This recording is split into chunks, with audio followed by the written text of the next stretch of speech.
Bismillahirrahmanirrahim. Recipe recommendation system using machine learning. So this is part 3 in which we will be focusing and we will be creating user interface UI.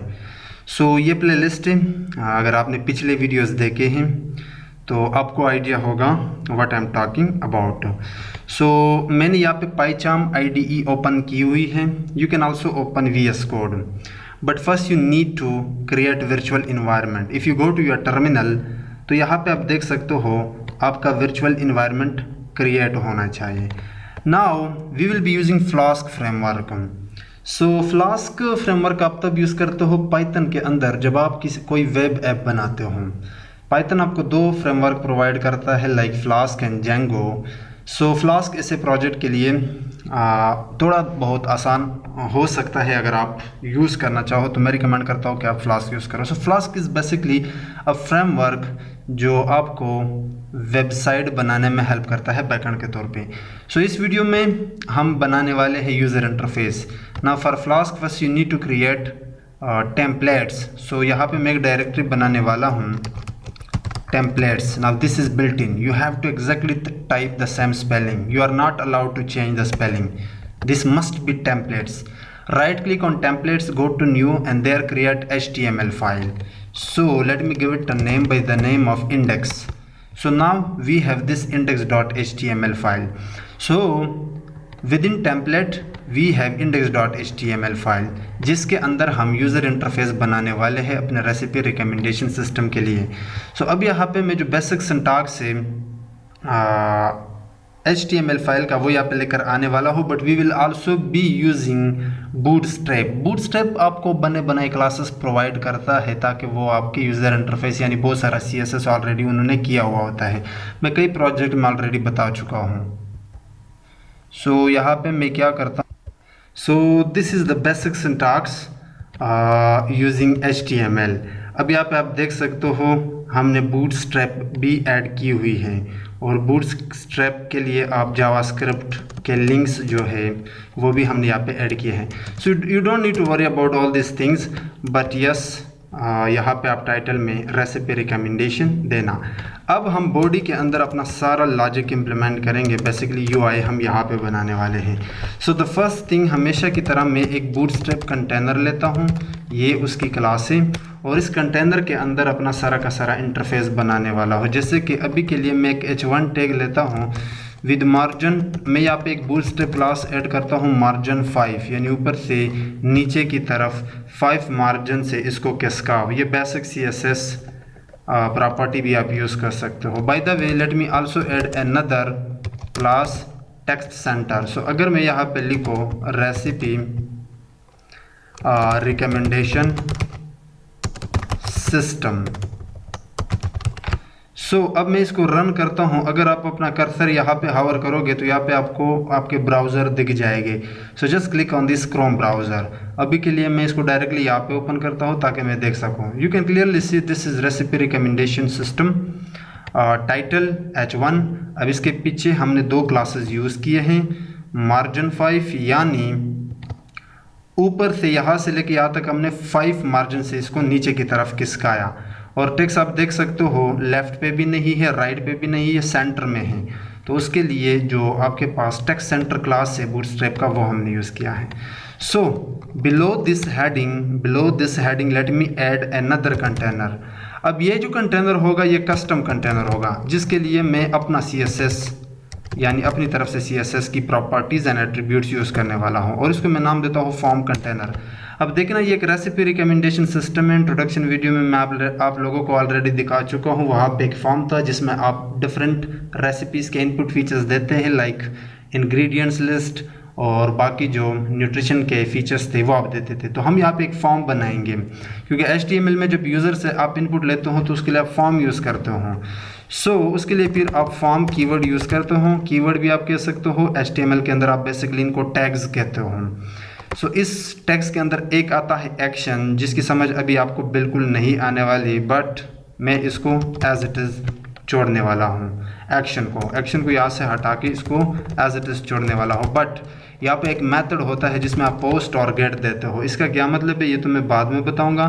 अब इस form के अंदर आप अपने input field देते हो, लेकिन इस फॉर्म के अंदर मैं एक और प्रॉपर्टी डालता हूँ, बेसिकली क्लास, जिसमें मार्जिन 4 यानी फॉर्म को भी थोड़ा मैं नीचे की तरफ खिसकाना चाहता हूँ। Margin top will be 4, empty का मतलब है मार्जिन टॉप। अगर आपका थोड़ा बहुत बैकग्राउंड है वेबसाइट बनाने से, वेब डेवलपमेंट से, तो आपको आइडिया होनी चाहिए। So in this form again I use another container. ये चीज़ थोड़ा सा ट्रिकी है और इसको समझने की कोशिश करना, क्योंकि एक को समझा तो बाकी सारे आपके लिए आसान हो जाएंगे। इसके अंदर एक क्लास है फॉर्म रो, ठीक है। और अब मैं आपको बताता हूँ, ओवरऑल आपके पास ये एक कंटेनर है जिसके अंदर आपका का सारा कोड इनकैप्सुलेट है। इसके अंदर एक हेडिंग है। अब ये सारा का सारा फॉर्म है और फॉर्म कंटेनर है, और इसके अंदर हमारे पास ये सारा का सारा फॉर्म है, और इस फॉर्म के अंदर हम इस फॉर्म रो को कई बार रिप्लिकेट करेंगे। मैं चाहता क्या हूँ, मेरा ऑब्जेक्टिव ये है कि फॉर्म के अंदर horizontally side by side 2 input field हों। सो अगर अभी के लिए मैं जस्ट आपको दिखाऊँ, सो फॉर्म रो के अंदर अब मैं ऐड करने वाला हूँ फॉर्म ग्रुप क्लास। सो उसके लिए भी मुझे एक डिव की ज़रूरत पड़ेगी। सो फॉर्म ग्रुप, और इसमें एक और क्लास ऐड करता हूँ कॉल MD6। इसकी समझ भी अभी नहीं आएगी, जब मैं आपको इसकी आउटपुट दिखाऊंगा देन यू विल अंडरस्टैंड। अब इसके अंदर मैं एक लेबल दूंगा, और लेबल के अंदर फॉर के अंदर में पहला इनपुट हमारे पास था कैलोरीज। सो मैं यहाँ पे कैलोरीज ऐड करता हूँ और यहाँ पे लिखता हूँ calories. Let me show you. अगर मैं यहाँ पे आ जाऊँ, नाउ यू कैन सी, अब इस फॉर्म के अंदर एक लेबल आ गया कैलोरीज। अब इसके नीचे मैं एक इनपुट यहाँ पे डालना चाहता हूँ जिसमें यूज़र कुछ टाइप करेगा, कैलोरी से रिलेटेड वैल्यूज़, राइट। सो इस लेबल के नीचे अब हम इनपुट टैग यूज़ करेंगे HTML के अंदर। तो उसके लिए आप सिंपली लिखते हो इनपुट। अब इनपुट के अंदर आप टाइप देते हो। सो ये बिल्ट इन है, इनको आप चेंज नहीं कर सकते, बट मैं अभी के लिए नंबर डालता हूँ। ये बेसिकली हम यूज़र से नंबर ही लेने वाले हैं, और इसके लिए एक बूटस्ट्रैप का क्लास है फॉर्म कंट्रोल, जो पीछे से यह डिज़ाइन को संभाल देगा, ताकि हमें इसको CSS से डिज़ाइन करने की ज़रूरत ना पड़े। ID कस्टम है, आप डाल सकते हो या नहीं भी डाल सकते हो। अगर जावास्क्रिप्ट की कोड पड़ेगी तो फिर आप ID यूज़ करते हो, बट इसकी ज़रूरत हमें नहीं पड़ेगी। और एक और है स्टेप प्रॉपर्टी या एट्रीब्यूट, उसकी जो प्रॉपर्टी है वो n, यानी कोई भी वैल्यू यहाँ पे डाली जा सकती है। और एक और प्रॉपर्टी है यानी एट्रीब्यूट रिक्वायर्ड, ये भी आपने डालनी होगी। इसका मतलब क्या हुआ, चलिए इसको एक बार व्यू करते हो। सो ये इनपुट फील्ड हो गया। अब यूज़र यहाँ पे और भी इनपुट फील्ड होंगे नीचे, हो सकता है यूज़र इस इनपुट फील्ड को मिस करके बाकी को फिल कर दें। तो जैसे सबमिट बटन पे क्लिक करेगा तो रिक्वायर्ड की वजह से यहाँ पे मैसेज आ जाएगा कि ये रिक्वायर्ड है, यानी ज़रूरी है, इसको भी आपने फिल करना है। नंबर टाइप हमने इसलिए यूज़ किया था ताकि वो हमें नंबर इनपुट फील्ड दें, क्योंकि इनपुट फील्ड बहुत सारे हैं हमारे पास, राइट। सो अब ये कंटेनर जो है ना, ये कंटेनर ये बहुत इंपॉर्टेंट है। बेसिकली ये डिव जिसके अंदर फॉर्म रो हमने डाला है, और इसके अंदर ये फर्स्ट इनपुट फील्ड है विद कॉरिस्पॉन्डिंग लेबल। मैं इसी को कॉपी करके इसी के नीचे पेस्ट करता हूँ। नाउ इस चीज़ को समझो, क्योंकि अगर इसको समझ लिया तो बाकी जस्ट कॉपी पेस्ट होगा आपके लिए। सो ओवरऑल आपके पास फॉर्म के अंदर ये फॉर्म रो के नाम से एक डिव है जिसके अंदर आपके पास 2 इनपुट फील्ड हैं, कैलोरीज एंड कैलोरीज। अच्छा, मैं इसका नाम चेंज करता हूँ। दूसरे नंबर पर हमारे पास था फैट, सो मैं यहाँ पे भी इसको फैट करता हूँ, ठीक है। और बाकी चीज़ें एज इट इज़, जस्ट आप ID को चेंज करके फैट कर दें। एक और चीज़ ID के बाद यहाँ पे आप एक और चीज़ ऐड करना, जो जब हम लास्ट वीडियो में बैकएंड पे काम करेंगे तब आपको इसकी समझ आएगी, नेम। सो नेम के अंदर भी यहाँ पे आप कैलोरीज लिखना, और यहाँ पे ID के बाद नेम ऐड करने के बाद आपने लिखना है फैट। सो अब अगर मैं आपको फॉर्म दिखाऊँ, सो ये देख सकते हो अगल बगल में 2 इनपुट फील्ड आ रहे हैं। ये जो अगल बगल साइड बाय साइड आपके पास calories with input field and fat with input field आ रहे हैं, इसकी सिर्फ एक रीज़न है कि बूटस्ट्रैप की इस एक क्लास फॉर्म रो की वजह से। इस फॉर्म रो की अंदर आप एक और डिव डालते हो जिसमें आप कॉलम MD6 डालते हो। ये बिल्ट इन क्लास है जो बेसिकली यही काम करता है, यानी साइड बाय साइड इनको रैप अप करता है, ठीक है। So this two input field are located within this div. इस डिव की वजह से ये इनर दो input field side by side आ रहे हैं। अब अगर मैं जस्ट इसको कंट्रोल सी करके यानी कॉपी करके इसके नीचे आ जाऊँ यहाँ पे, अब ये फर्स्ट रो था, मैं यहाँ पे कमेंट ऐड करूँ फर्स्ट रो, ये यहाँ से यहाँ तक आपका फर्स्ट रो था फॉर्म के अंदर। और इसके नीचे मैं कह सकता हूँ बेसिकली HTML में आप कमेंट पाइथन वाले नहीं डालते, आप यहाँ पे कमेंट कंट्रोल फॉरवर्ड स्लैश के साथ कुछ इस तरह डाल सकते हो। यहाँ पे रो 2 है, कंट्रोल फॉरवर्ड स्लैश के साथ आप यहाँ पे कमेंट डाल सकते हो, ठीक है। अब मैं यहाँ पे वो पेस्ट करने वाला हूँ। So this are again same, लेकिन ये अब एक नया रो है। अगर मैं आपको फॉर्म के अंदर जाऊँ तो ये आपका अब सेकंड रो आ गया, दैट वाज फर्स्ट रो, ये आपके पास सेकंड रो आ गया। मैंने काफ़ी जूम किया है, मैं हल्का सा जूम आउट करता हूँ ताकि दिखाई देने में आसान हो। ये ओवरऑल आपका फॉर्म है और इस फॉर्म में फर्स्ट रो के अंदर दो इनपुट है, सेकंड रो के अंदर भी आपके पास 2 इनपुट है। चलिए इनकी वैल्यूज़ को मॉडिफाई करते हैं। थर्ड नंबर पे जो इनपुट फील्ड है हमारे पास वो है कार्बोहाइड्रेट्स। सो मैं यहाँ पे लिखता हूँ कार्बो का स्पेलिंग कार्बो आई थिंक कुछ इस तरह है, हाइड्रेट्स। और यहाँ पे भी लिखता हूँ कार्बो हाइड्रेट्स। और मैं इसी को कॉपी करके बल्कि इसी को कॉपी करके इस वाले को ID एंड नेम में पेस्ट करता हूँ। ये ID नेम में आपको लास्ट वीडियो में डिटेल से पढ़ाऊँगा, बट अभी के लिए या this are type, class, IDs, names, steps, ये प्रॉपर्टी है जो आपको और फील्ड के अंदर देने होंगे। और उसके बाद है हमारे पास इस वाले के अंदर यहाँ पे फोर्थ इनपुट फील्ड हमारे पास आई थिंक कोलेस्ट्रॉल है। सो कोलेस्ट्रॉल, और यहाँ पे भी आप ये दे सकते हो cholesterol like this cholesterol. Let me copy and just let me replace with ID and fat. So अब आप देख सकते हो फॉर्म के अंदर this is first row and form के अंदर दिस इज सेकंड रो, ठीक है। सो अब अगर मैं आपको फॉर्म दिखाऊं, now you have carbohydrates and cholesterols. So बाकी जितने भी इनपुट हैं उनके लिए भी आप जस्ट इसी तरह कॉपी यहाँ पे paste, this will be third row. मैं इसको कमेंट करता हूँ। सो मैं जल्दी करके आपको फिर दिखा देता हूँ, ठीक है।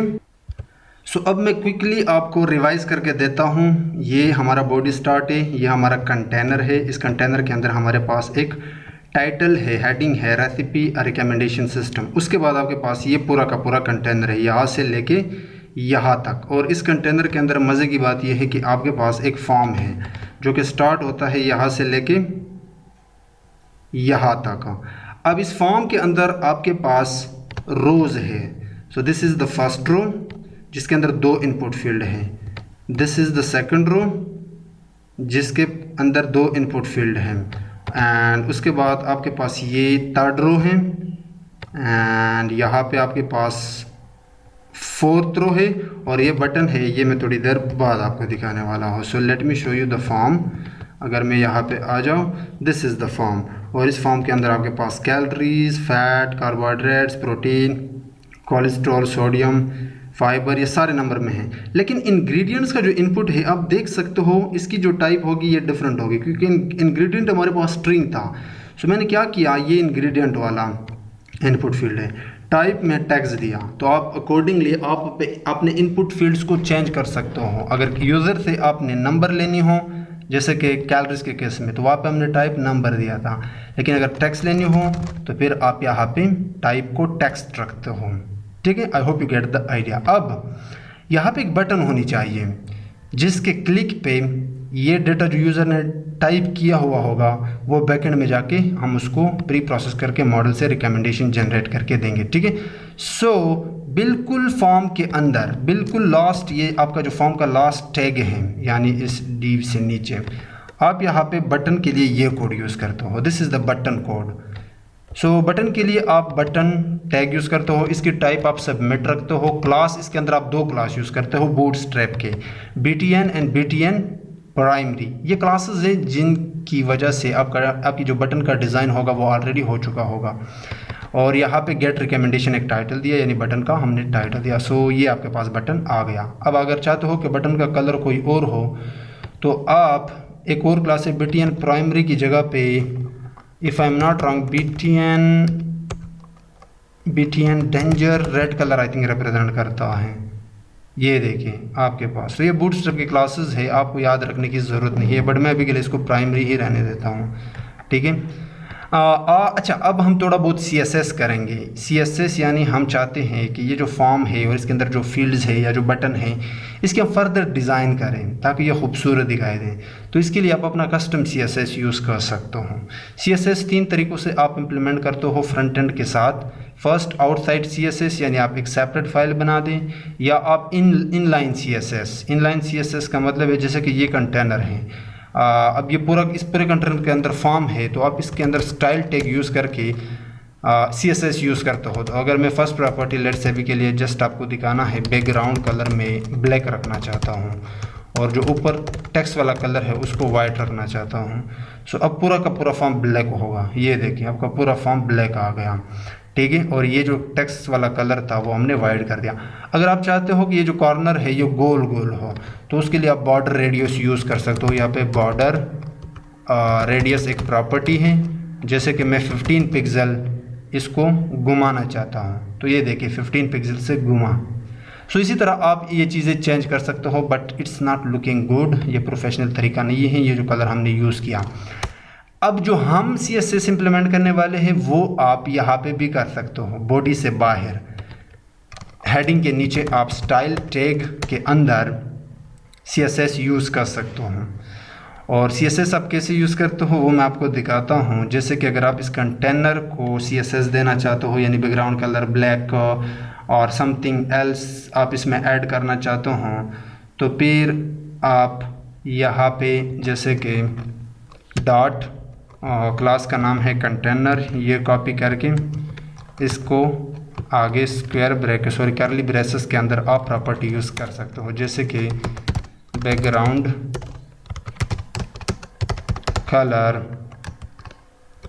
बैकग्राउंड मैं ब्लैक रखना चाहता हूँ एंड ऊपर वाला जो टेक्स्ट कलर हो उसको मैं वाइट रखना चाहता हूँ। और अब मैं इसको रिफ़्रेश मारना चाहता हूँ। सो ये देखें आपका आ गया, ठीक है। वो भी आप ऐड कर सकते हो। ये जस्ट मैंने आपको दिखाना था। बाय द वे मैं यहाँ पे यूज़ नहीं करने वाला इस कंटेनर को। हम जो CSS करने वाले हैं वो जब हम रिज़ल्ट दिखाएंगे, अभी तो हमने जस्ट यूज़र इनपुट बना लिया यूज़र से इनपुट लेने के लिए, यानी जब हम बैकएंड में इस तमाम इनपुट को प्रोसेस करने के बाद जो आउटपुट जनरेट करते हैं रेसिपी रिकमेंडेशन, तो वहाँ पे हम इमेजेस उठाते हैं और साथ ही साथ हम रेसिपीज़ के नेम और इंग्रेडिएंट लिस्ट जो है वो दिखाते हैं। तो वो हम इस फॉर्म के नीचे ऐड करेंगे, यहाँ पे HTML टैग्स यूज़ करेंगे, उस पे हम CSS अप्लाई करेंगे क्योंकि उसकी डिज़ाइन ज़रूरी है, और वो CSS हम यहाँ पे करेंगे नेक्स्ट वीडियो में। तो ये था वीडियो जिसमें हमने फ्रंट एंड बना लिया। अभी ये जस्ट एक फ्रंट एंड है, लेकिन हम जब यूज़र यहाँ पे इनपुट डालेगा, इस इनपुट को हम गेट करेंगे बैकएंड में और इसको प्री प्रोसेस करने के बाद मॉडल को दिखाएंगे और हमारा जो मॉडल है वो रिज़ल्ट जनरेट करके देगा, जिस तरह मैंने आपको जुपिटर नोटबुक में दिखाया था। सो इसलिए मैंने आपको कहा था कि आप मेरे इस प्लेलिस्ट को एक्सेस कर लें, और स्पेशली ये video building a recipe recommendation system, machine learning, code implementation and concept, इसको ज़रूर वॉच कर लें। सो चैनल को सब्सक्राइब नहीं किया है, इसको सब्सक्राइब करें। और ये इसके बाद जो वीडियो आने वाली है वो लास्ट वीडियो है जिसमें हम कंप्लीट करेंगे इस सिस्टम को। Thank you so much.